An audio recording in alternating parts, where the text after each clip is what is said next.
Senorita Nina from Argentina knew all the answers, though all her relatives and friends were perfect dancers. She swore she'd never dance a step until she died. She said, I've seen too many movies and all they prove is too idiotic. They all insist that South America's exotic, whereas it couldn't be more boring if it tried. She added firmly that she hated the sound of soft guitars beside a still lagoon. She also positively stated that she could not abide a southern moon. She said with most refreshing candor that she thought Carmen Miranda was subversive propaganda and should rapidly be shot, and that she didn't care a jot if men proposed to her or not. She refused to begin the beginner when they requested it, and she made an embarrassing scene if anyone suggested it, for she detested it. There was Coward singing Don't Put Your Daughter on the Stage, Mrs. Worthington, and so on. I was very impressed by him, partly because of his legend, partly because he had an enormously warm personality and the capacity to cope with the large numbers of diverse, often very boring people at once, and to obviously enjoy it. But people think Coward is a brittle, superficial writer, partly because of the way Coward talked, and it's maybe worth mentioning this fact that Coward talked with enormous concern for consonants, for being understood, and he talked in a rather brusque way, rather fast, but the consonants were always very, very clearly articulated. The reason for this, and it became a cult, it became a trend, this was the way to play Coward. Nonsense. He talked like that because his mother, whom he loved very deeply and always wanted to please, was deaf, or very largely deaf, and when he spoke to her privately, he wanted her to understand what he was saying. When she came to see him on the stage, the same thing applied. He wanted her to understand what he was saying. Therefore he spoke in this particular way. He wasn't setting up a trendy way of speech for the 30s. It was because he felt he wanted to do it for his own personal reasons. My interest in doing Coward in the States is that I am absolutely free of what I think is a very deadening influence of the tradition of playing Coward in Britain. That I'm not concerned with the brittle, tight-lipped talk that you now find in almost any Coward production in Britain.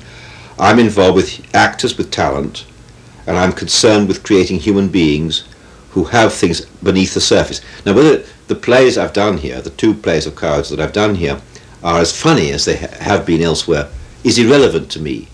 What I have been concerned with is whether they are as human as they've ever been before, and I'm sure they're more human. I feel they're more human because I've had actors who are not distracted by what I believe is a false tradition, partly induced by the manner in which Coward spoke.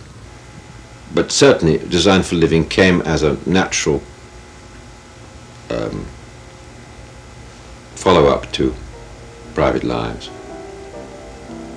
And it's a much more serious play, a much more complex play. And I thought that the sort of darks beneath the surface, the darklings beneath the surface, would be much more interesting to explore in Design for Living. There's very little known about Coward's feelings. It is difficult to do a play which is written for particular people to act. And Coward's relationship with the Lants, with Alfred Lant, Lynn Fontanne, was a very intimate one. And this play is totally autobiographical in that respect. But we're going to do the play. And it seemed to me that if the play was really a significant piece of work, that you haven't got to base your interpretation on this person is playing the Noel Coward part, that person is playing Alfred Lant, and that person is playing Lynn. That you build it around personalities you believe in, and it is a personality play, and a play that depends very much on the chemical reaction, and the honest chemical reaction of people that know each other extremely well. Well, I've had the luxury and pleasure of a cast that do know each other very well, though perhaps not as intimately as Coward knew the Lance. I have no doubt in my mind that Coward did have what he calls a roll in the hay with Lynn Fontanne, and this is the part of Leo, and that Alfred Lunt and Lynn Fontanne had a very deep sexual relationship, which is the relationship between Gilda and Otto in the play. And yet they loved each other so much they wanted to stay together. If you do decide that you cannot live your life well unless you are unconventional, then you either decide to have the courage to do that, or you join the mainstream. And this play is really about three people who, although they make each other unhappy, they are lonely people.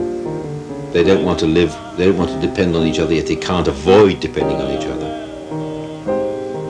That in the end, despite the pain, despite the inconvenience, they decide it is best to be true to themselves and to what they are, rather than compromise. And if you give the plays, trust the plays that he wrote, or most of them anyway, enough, you will find that there's as much under the surface as there is in Chekhov, Strindberg, and maybe this sounds paradoxical, maybe it sounds an impertinent assertion, but I do believe that most writers, most really important creative artists, do not know what they're creating when they create it. And sometimes it's not discovered what they have created during their lifetimes. I do believe that those of us who are interpreters sometimes have the chance to say, hey, look, there was much more to it than even he thought, the author. And I believe this is true of Shakespeare. I don't think he knew what the hell he'd done with Hamlet. Hamlet was written very much out of his subconscious.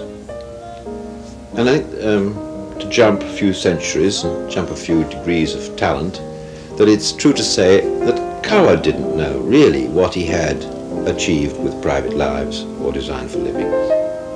And it's wonderful to be in a position where one can say he did more than he thought. But I believe that since my